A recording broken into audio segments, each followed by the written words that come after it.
In this lecture, we'll familiarize ourselves with a few basic arithmetic operations involving complex numbers.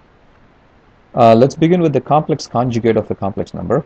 Let us say that z is a complex number of the form x plus j times y in Cartesian form, or r times e raised to j theta in polar form.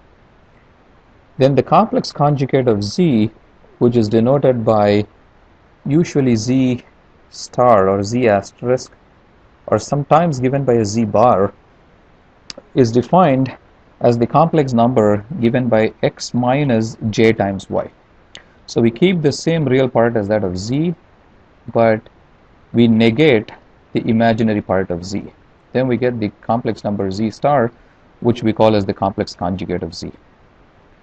Now it's fairly easy to see that in polar form, if r times e raised to j theta is the complex number z, then z conjugate is given by r times e to the negative j theta.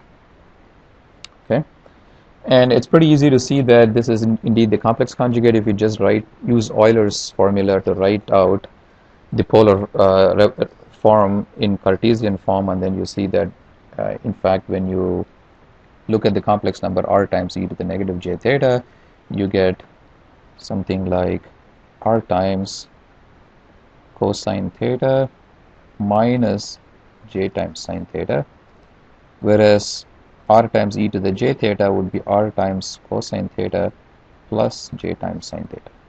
And indeed you can see that they are conjugates of each other. Okay. Now pictorially,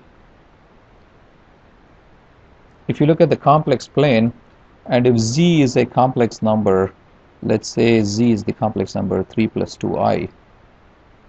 So if this is the complex number z, then the complex conjugate of z is a complex number which has the same real part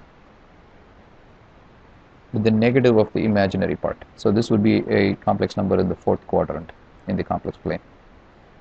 So this is z and this is z conjugate. Okay. I think I've said this before, but you should quickly realize that z and z conjugates are z and z star are conjugates of each other. Okay,